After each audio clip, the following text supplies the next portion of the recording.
Bismillahirrahmanirrahim. Innal hamdalillah nahmaduhu wa nasta'inuhu wa nastaghfiruh wa na'udzu billahi min shururi anfusina wa min sayyiati a'malina. May yahdihillahu fala mudilla lahu wa may yudlil fala hadiya lahu.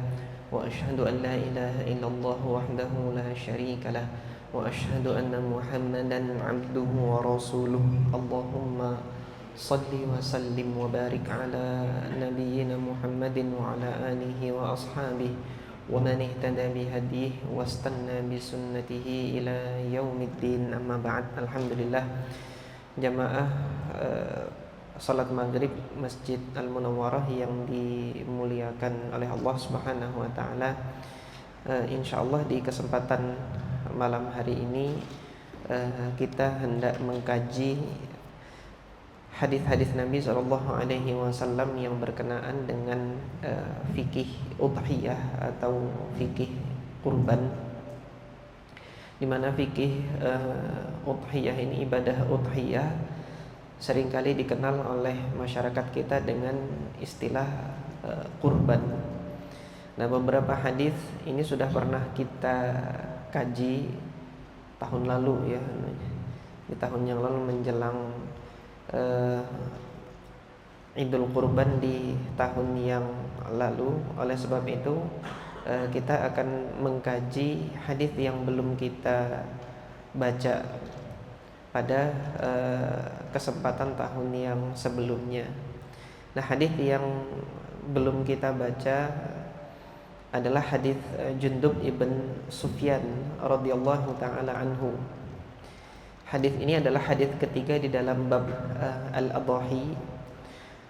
Al-Hafidz Ibnu Hajar mengatakan wa an Jundub ibn Sufyan radhiyallahu anhu qala, beliau mengatakan, Jundub ibn Sufyan ini mengatakan, syahidtu al-adha, aku menghadiri. Syahida yashhadu itu maknanya ada dua, yaitu melihat dan hadir. Nah, itu syahida.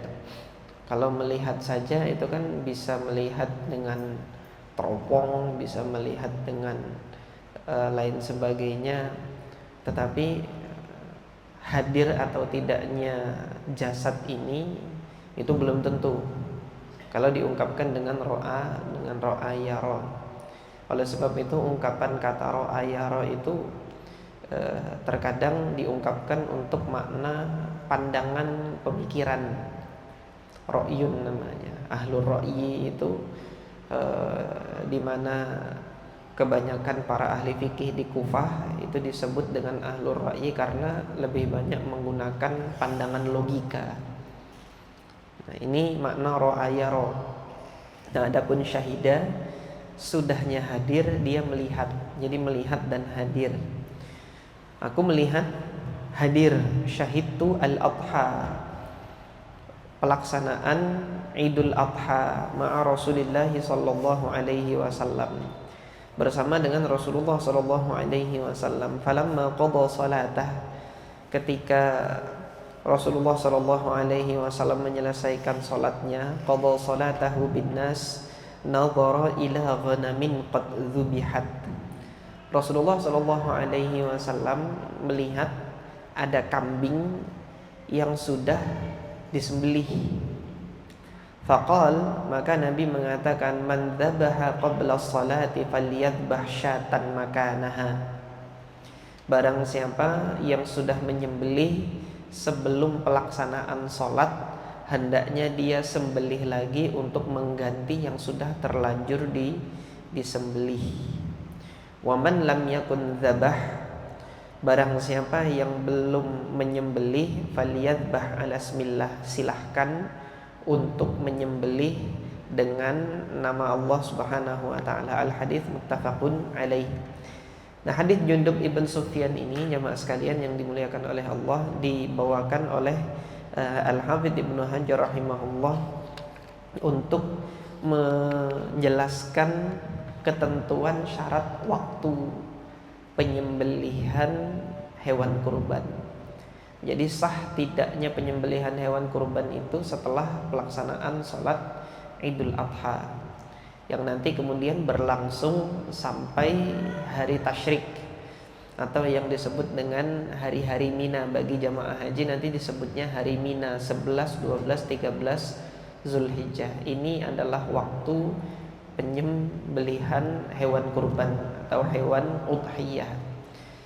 Nah, Al-Imam Al-Baihaqi rahimahullahu taala di dalam sunannya ini meriwayatkan dari sebagian salaf, yaitu para sahabat setelah wafatnya Nabi. Jadi mereka itu terkadang yusamminun, menggemukkan hewan kurban mereka itu ila akhiri Dzulhijjah, sampai di akhir Zulhijjah. Nah, riwayat athar ini yang dibawakan oleh Al-Imam Al-Baihaqi itu menunjukkan bahwasanya ada kelonggaran toleransi penyembelihan hewan kurban itu sampai akhir bulan Zulhijjah. Jadi lewat hari tasyrik, kalau memang ada hal yang mendesak. Nah, dalam hal ini dalam riwayat ini disebutkan yusamminun, mereka menggemukkan itu karena pada saat hendak disembelih di waktu 10, 11 Zulhijjah itu dagingnya kurang gemuk, sehingga mereka mengakhirkan penyembelihan untuk menggemukkannya terlebih dahulu sampai akhir Zulhijjah. Ini sebagian sahabat Nabi ada yang melakukan demikian. Sehingga dalam hal ini ada waktu yang merupakan waktu ketentuan syariat, ada waktu yang kemudian menjadi waktu toleransi. Nah, waktu toleransinya itu selama masih bulan Zulhijjah sampai di akhir bulan Zulhijjah masih ada kesempatan untuk menyembelih hewan kurban. Nah, dalam hal ini, dalam konteks masyarakat kita hari ini boleh jadi gitu ya, ada kalanya orang yang berkurban atau pihak instansi yang menerima hewan kurban itu membludak hewan kurbannya gitu. Sehingga hari pertama nyembelih kewalahan, masih ada nyisa belum disembelih. Hari kedua disembelih masih ada sisanya lagi. Hari ketiga disembelih masih ada sisa. Sampai tanggal 13 ini masih ada sisa, ada beberapa hewan yang belum disembelih ya. Misal, ini saya dapati dahulu ketika saya di pondok pesantren saya di Gontor dulu. Pihak yang nyumbang ke pesantren itu sapinya banyak, kambingnya banyak, sampai kelas kami itu harus dipindahkan gara-gara apa? Kelasnya dipakai kandang kambing. Itu kalau sudah mau menjelang Idul Adha, ada beberapa lokal kelas itu dipakai untuk kandang kambing yang mau disembelih, karena masyarakat sekitar Ponorogo itu banyak menyumbangkan kambingnya itu ke pesantren untuk disembelihkan di pesantren. Itu pengalaman saya dahulu ketika di pesantren demikian. Nah, maka ketika sudah lewat misalnya tanggal 13 ada hewan yang belum disembelih, masih mau disembelih selama masih bulan Zulhijjah, itu masih sah penyembelihannya itu sebagai hewan kurban atau hewan udhiyah. Adapun apabila dia disembelih itu ketika dia disembelih sebelum sholat Idul Adha, ini tadi berdasarkan hadis Jundub ibn Sufyan tadi, tidak diterima oleh Allah Subhanahu wa taala sebagai ibadah kurban, tapi dia hanya sembelihan biasa saja.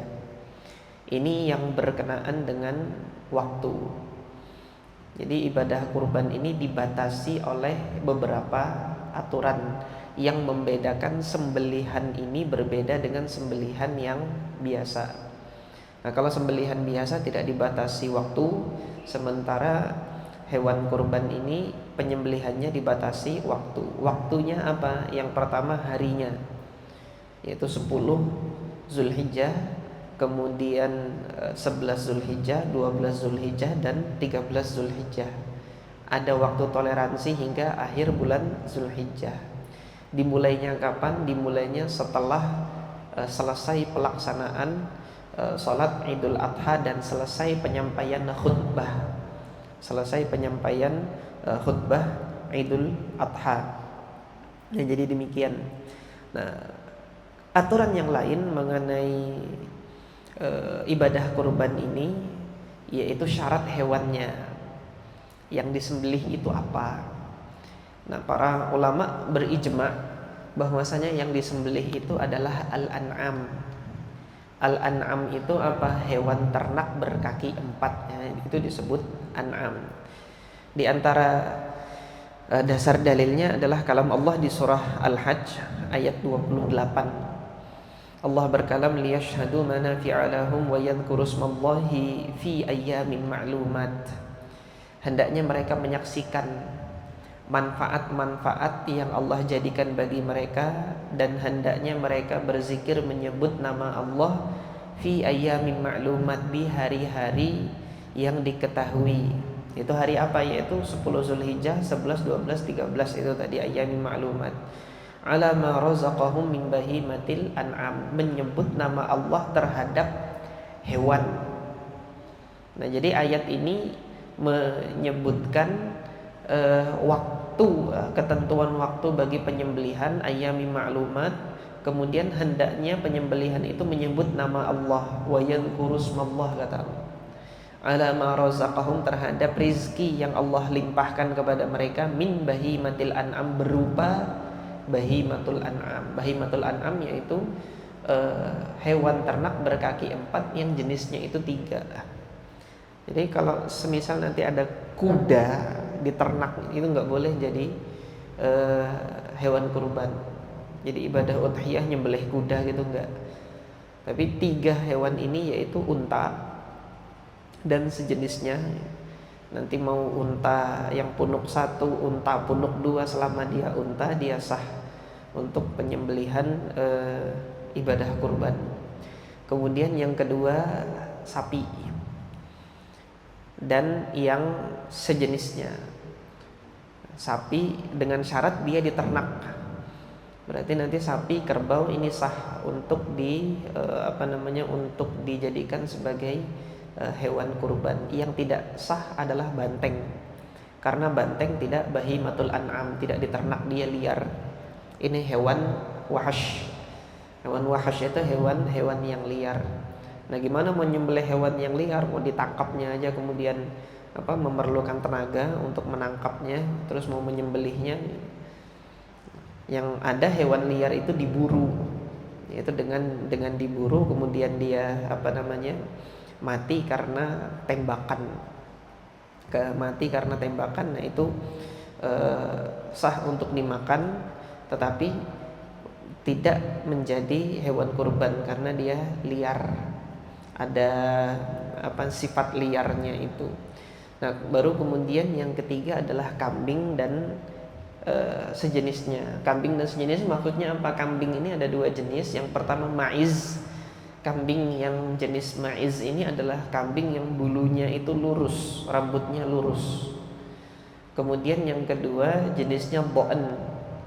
Itu di dalam hadis Nabi disebut bo'en, nanti akan kita baca di sini hadis Jabir bin Abdullah yang menyebutkan umur hewan yang sah untuk disembelih. Nah, bo'en ini adalah kambing yang bulunya itu muter-muter gitu. Dia keluarga domba. Jadi keluarga domba ini kan banyak, biri-biri atau domba. Nah, ini dua jenis kambing ini yang berbulu lurus dengan berbulu muter-muter itu melingkar-melingkar. Nah, berkenaan dengan 2 jenis kambing ini dan secara umum untuk umur hewan yang sah untuk disembelih dijelaskan dalam hadis Jabir bin Abdullah radhiyallahu taala anhu. Al-Hafidz Ibnu Hajar mengatakan wa an Jabirin qala, dari Jabir bin Abdullah radhiyallahu an, Rasulullah sallallahu alaihi wasallam bersabda, la tadbahu illa musinnatan, janganlah kalian menyembelih kecuali musinnah. Musinnah itu diambil dari kata sinnun. Sinnun itu gigi. Musinnah itu sudah tumbuh giginya semua, gigi tetapnya sudah tumbuh, yang secara umur mereka berumur 2 tahun masuk ke tahun ketiga. Ini secara umum, baik itu unta, sapi maupun kambing. Sehingga Nabi Shallallahu Alaihi Wasallam menegaskan di sini jangan sembelih untuk hewan udhiyah itu kecuali sudah genap dia berumur 2 tahun. Illa in ta'assara alaikum, kecuali sulit bagi kalian menemukan hewan yang umurnya itu sudah 2 tahun. Fatadbahu jaza'atan, maka boleh menyembelih jaza'ah. Jaza'ah ini sebutan bagi yang masih muda, baik itu hewan maupun manusia. Manusia masih muda itu juga disebut jaza'ah juga gitu kan. Ini sebagaimana dalam hadis Waraqah ibn Naufal yang diriwayatkan Imam Bukhari dalam sahihnya. Waraqah ibn Naufal ketika mengetahui jati diri Nabi Muhammad itu sebagai nabi, setelah datang bersama dengan Khadijah memberitahu apa yang dialaminya di Gua Hira, Waraqah bin Naufal mengatakan hadza namus, ini adalah namus, yaitu malaikat yang dahulu datang kepada Musa. Hadza namusun alladzi jaa ila Musa, yang dahulu pernah datang kepada Nabi Musa alaihi salatu wassalam. Ya laitani kuntu jaza'an, kata. Jadi kalimat jaza' itu muda. Andai kata aku masih muda. Kata siapa? Waraqah. Pada saat itu Waraqah udah sangat tua, sudah sangat berusia. Ya laitani kuntu jaza'an. Wa ya laitani kuntu jaza'an id yukhrijuka qaumuk. Ketika nanti pada saatnya kaum Anda ini mengusir Anda dari tanah ini gitu. Maka Nabi menanyakan, awa mukhrijiyahum, apakah mereka akan mengusirku? Iya. Lam ya'ti ahadun mimma ji'ta bihi illa udiya. Enggak ada orang, yaitu seorang nabi maksud beliau ini, yang dia mendapatkan tugas amanat untuk menyampaikan risalah kenabian ini, kecuali dia pasti akan dimusuhi. Illa udiya, mesti akan dimusuhi. Tidak lama berselang setelah itu Waraqah wafat, tidak menyempati untuk mendapatkan Nabi Shallallahu Alaihi Wasallam diusir dari kaumnya. Beliau berazam kalau saat itu datang itu kan, ansurka nasran muazzara, aku akan menolong engkau. Nah, jadi kata jada' ini maknanya muda. Secara bahasa maknanya muda. Nah, dalam hadis udhiyah ini boleh kata Nabi untuk menyembelih yang masih muda, umurnya 1 tahun. Sebagian syurah menyebutkan 6 bulan gitu loh. Tapi yang saya dapati di beberapa literatur yang paling banyak menyebutkan 1 tahun. Jaza'ah itu 1 tahun. Kambing yang masih muda, sapi yang masih muda, dia berumur 1 tahun. Nah, yang 1 tahun ini tidak semua sapi, tidak semua kambing. Jadi tidak boleh sapi dan tidak boleh unta untuk disembelih yang usianya masih 1 tahun ini. Yang boleh jaza'ah di sini dalam hadis Jabir apa, minab-bo'ni kata Nabi. Fatadbahu jaza'atan minab-bo'ni, boleh menyembelih yang masih muda, yang umurnya 1 tahun tapi jenisnya domba, bukan jenisnya kambing maiz tadi. Kambing maiz itu harus 2 tahun. Kambing kacang, etawa yang dia lurus-lurus itu bulunya itu 2 tahun. Sapi itu 2 tahun. Unta itu 2 tahun. Yang boleh 1 tahun itu adalah bo'an ini. Jaza'ah, dia masih muda, yaitu domba ini ketika dia masih muda boleh untuk dijadikan sebagai hewan kurban. Al-hadits rawahu Muslim, diriwayatkan oleh Al-Imam Muslim. Zahir hadis ini menyatakan bahwasanya kebolehan menyembelih domba yang masih muda ini kalau tidak didapati yang umurnya 2 tahun gitu loh. Nah, sekarang kalau misalnya banyak hewan yang umurnya itu 2 tahun, mudah mendapati yang 2 tahun ya. sapi itu dapati yang 2 tahun, dan kemudian kambing yang umurnya 2 tahun itu banyak. Apakah masih boleh berkurban dengan berkurban dengan bo'an ini, dengan domba, meskipun yang 2 tahun ada? Jadi apakah masih boleh berkurban dengan domba yang 1 tahun meskipun hewan-hewan kurban lain yang umurnya 2 tahun itu banyak tersedia? Sebagian ulama ahlul ilmi membolehkannya, karena ketika Nabi SAW menyebutkan jenis, jadi jenis do'an ini berlaku bagi do'an boleh 1 tahun. Entah hewan lainnya yang 2 tahun itu ada atau tidak, tetap boleh. Namun sebagian dari ahlul ilmi membatasi bahwasanya kebolehan menyembelih do'an, domba ini yang umurnya 1 tahun, hanya ketika pada kondisi tidak didapati yang 2 tahun. Nah, jadi masing-masing itu punya pandangan tersendiri terhadap hadis ini. Yang jelas ketika kedua-dua ini merujuk kepada hadis dan sunnah yang mulia ini, masih belum keluar dari koridor sunnah. Nah, jadi demikian. Sebelum saya lanjutkan untuk membaca hadis yang lain, silahkan jamaah sekalian apabila ada yang ditanyakan berkenaan dengan syarat waktu dan jenis, syarat waktu, umur, dan jenis hewan kurban yang kita bahas pada kesempatan malam hari ini, silahkan jika ada pertanyaan atau terkait yang lain, permasalahan yang lain yang masih dengan hewan kurban, tidak mengapa juga, silahkan. Mudah-mudahan saya ada jawabannya. Atau kalau nggak ada yang ditanyakan tentang kurban, nanya yang lain nggak umum. Silahkan Pak. Waalaikumsalam. Sahihkah ada suatu riwayat mengatakan Nabi berkorban dengan seekor kambing atau domba untuk satu keluarga, dan satu ekor kambing untuk umatnya? Iya, hadisnya sahih. Itu hadis diriwayatkan oleh Imam Muslim.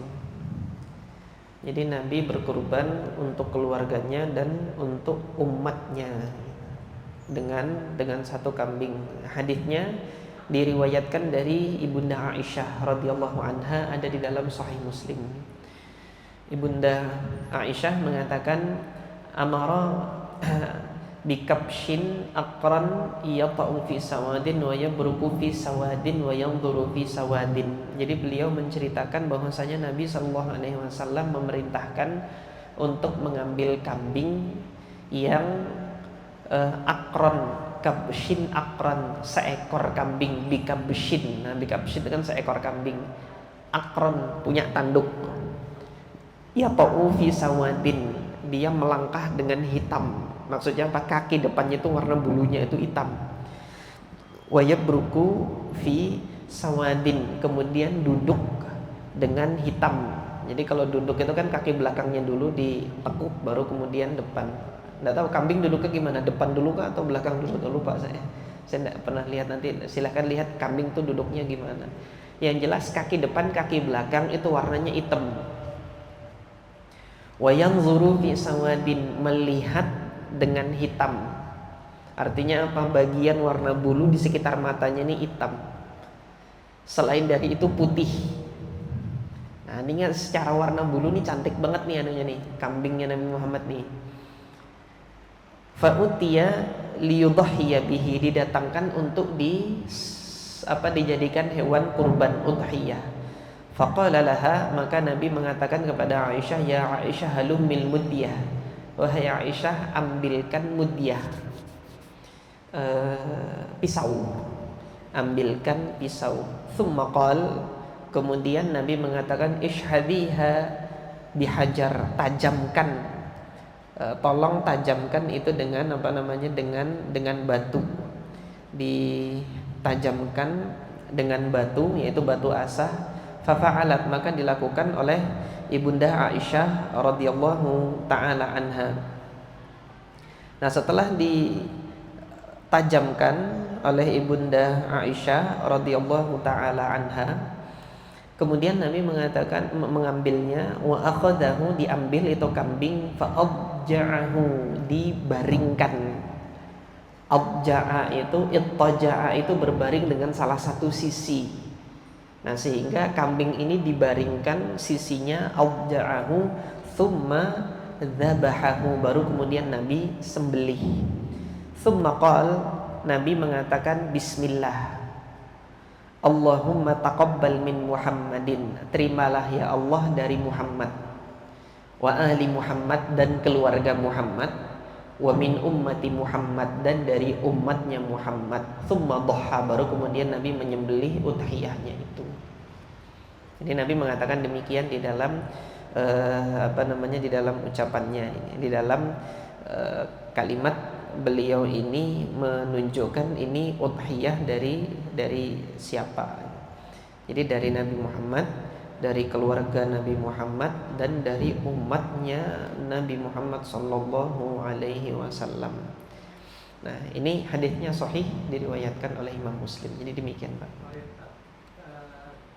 Jadi cukup untuk satu ekor kambing itu untuk satu keluarga. Iya. Saat ini kan satu keluarga masing-masing juga. Mm-hmm. Tahun ini suami, si bapak. Tahun depan lagi ikut gitu kan. Arisan. Iya. Kalau misal hadis itu sabit kan, satu ekor kambing satu keluarga apa bisa gitu? Boleh. Satu ekor kambing. Iya. Ya karena Nabi melakukan.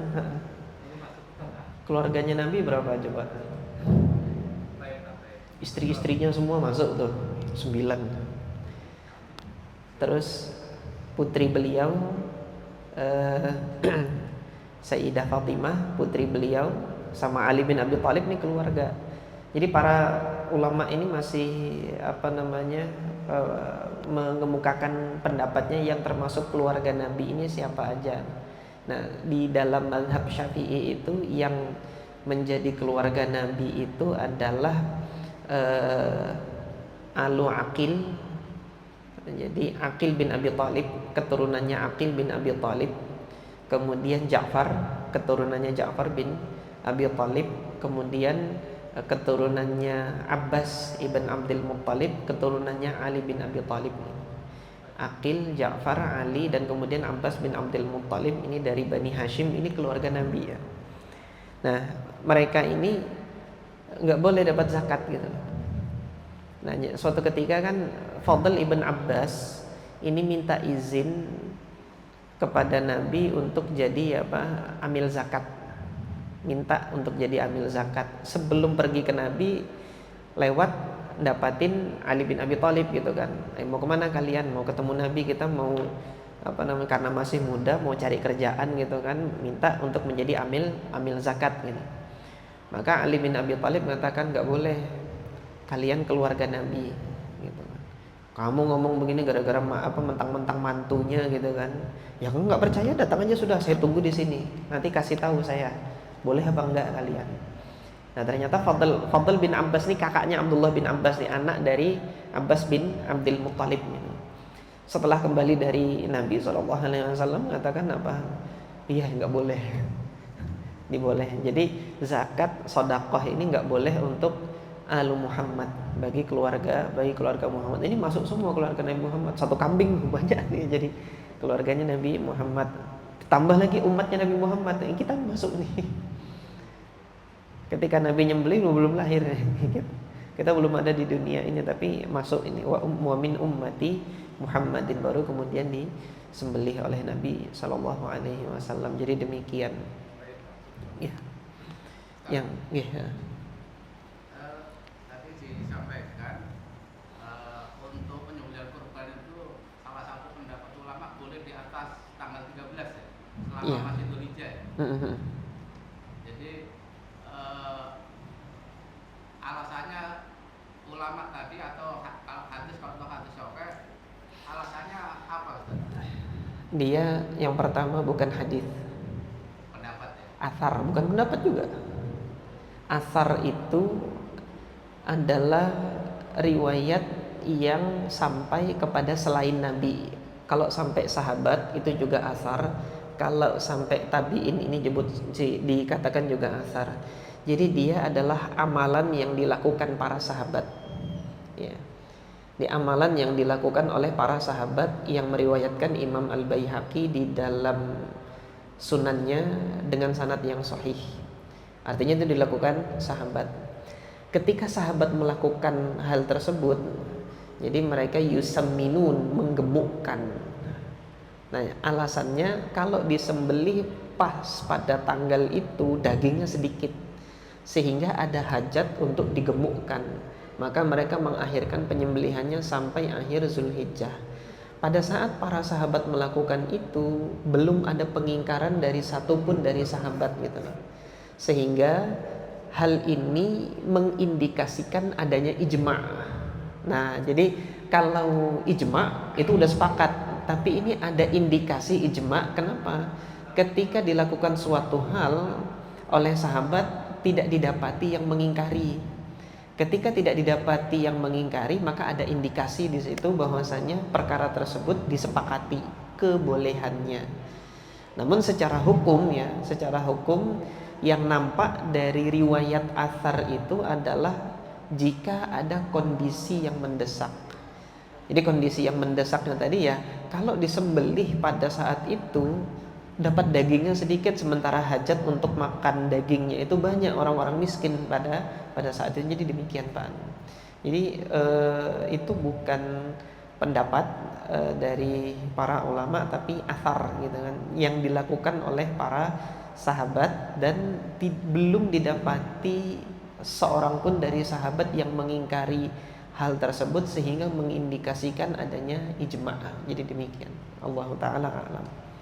Karena yang kita Indonesia ya. Indonesia ini kalau yang kita pahami biasanya ini Indonesia ini kan kalau majelis ulama, kemudian Tarjul Masyarakat Nahdlatul Ulama, kemudian majelis Tarjim Muhammadiyah itu sepakat tanggal 10 hari H, kemudian 11, 12 dan 13. Di luar itu adalah jatuhnya sedekah. Kecuali yang nadar. Kalau nadar diperbolehkan. Iya. Monggo kalau masih ada waktu atau sudah? Kalau masih, kalau ada pertanyaan lagi. Kalau ya.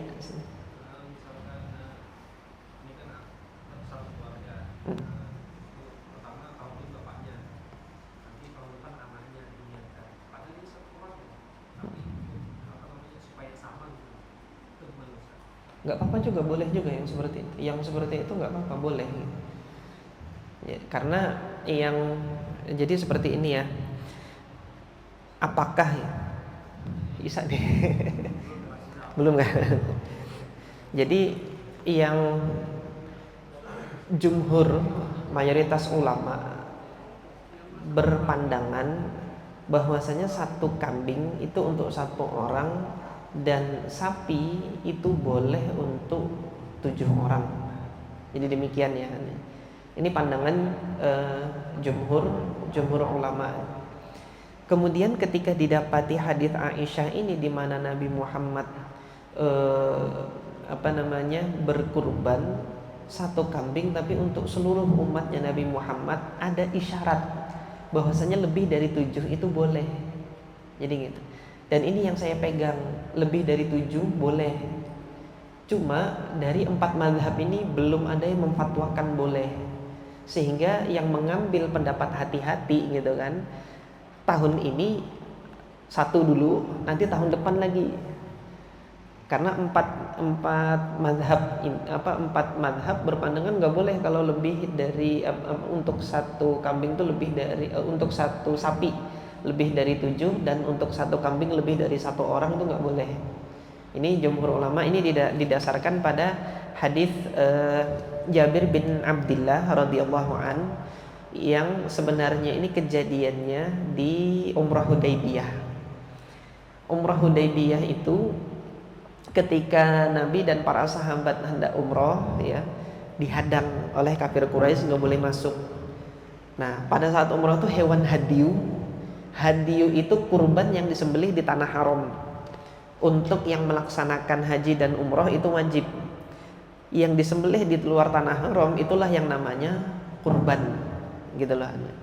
Nah, hukum hadiah dengan hukum kurban aturannya sama semua gitu kan, disembelih di hari 10 Zulhijjah, 11, 12, 13 gitu kan. Terus kemudian syarat hewannya, umurnya, jenisnya itu sama semua dengan kurban. Bedanya hadiah itu disembelih di tanah haram. Kalau di luar tanah haram itu dia bukan hadiah namanya. Nah, masyarakat kita familiarnya dengan nama dam. Nah, pada saat itu ketika nggak boleh masuk Mekah gitu, Nabi perintahkan sembelih semua hewan hadiah kalian di sini. Para sahabat nggak mau nyembelih gitu kan. Baru kemudian Ummu Salamah mengatakan, Anda lakukan terlebih dahulu, nanti baru mereka ngikutin gitu. Maka Rasulullah nyembelih sendiri hewan hadiahnya itu di Hudaybiyah itu, karena tertahan nggak boleh masuk Mekah, disembelih sendiri oleh Nabi, dan kemudian para sahabat lain mengikutinya. Yang tidak dapat hewan hadiah maka berserikat 7 orang untuk 1 ekor, itu kata Nabi. Naharna ma'a Rasulillah sallallahu alaihi wasallam amal Hudaybiyah al-badanah an sab'atin. Di tahun Hudaybiyah kami nyembelih 1 unta untuk 7, gitu loh. Dikatakan oleh Jabir bin Abdillah, dari inilah kemudian diambil aturan kalau 1 unta kemudian 1 sapi itu untuk 7 orang. Nah, yang hadis Aisyah tadi 1 kambing bisa untuk seluruh ini, sebagian ulama memberikan jawaban terhadap hadis itu, kalau keluarganya nggak apa-apa gitu loh. Kalau keluarganya nggak apa-apa, tapi kalau kolektif nggak boleh. Nah, namun saya baru dapat informasi MUI tahun 2013 memfatwakan bahwasanya kurban kolektif boleh. Nanti silahkan dicek sendiri teman-teman ya. Majelis Ulama nih di tahun 2013 fatwa nomor 32, kurban kolektif itu dibolehkan dalam rangka edukasi. Jadi misalnya satu fakultas mahasiswanya kumpul duit berapa, ternyata dapat 1 sapi gitu ya. Maka ini kurban untuk seluruh mahasiswa yang nyumbang. Di atas namakan seluruh mahasiswa yang nyumbang ini fatwa yang menyatakan kolektif, kurban secara kolektif yang seperti ini. Nah, yang bisa dijadikan sebagai landasan dalil adalah hadis Aisyah ini tadi, yang Nabi mengatakan ini dari Muhammad, keluarga Muhammad, dan untuk semua umat, dan dari semua umat Muhammad. Adapun jumhur ulama yang 4 mazhab dia berpegang dengan hadis Jabir tadi. Hadis Jabir tadi 7 saja udah dibatasin itu, dan ini yang paling hati-hati. Nah, jumhur ulama mengambil yang hati-hati. Nah, kaum muslimin kalau mau berpegang yang hati-hati tadi, yaitu tadi sanggupnya 7, 1 orang aja dulu, nanti tahun depan lagi gantian. Namun secara kebolehannya hadis Aisyah tadi membolehkan, dan sudah ada fatwa majelis ulama yang membolehkan untuk korban kolektif ini. Allahu ta'ala a'lam. Nampaknya sudah isya. Kami cukupkan terlebih dahulu. Jika mungkin jawaban kami kurang memberikan data atau apa, nanti silahkan jamaah sekalian tanyakan dengan ustadz yang lain, guru-guru yang lain sebagai referensi pembanding ya. Demikian, wassallallahu ala nabiyyina Muhammad wa ala alihi wa ashabihi ajma'in. Assalamualaikum warahmatullahi wabarakatuh.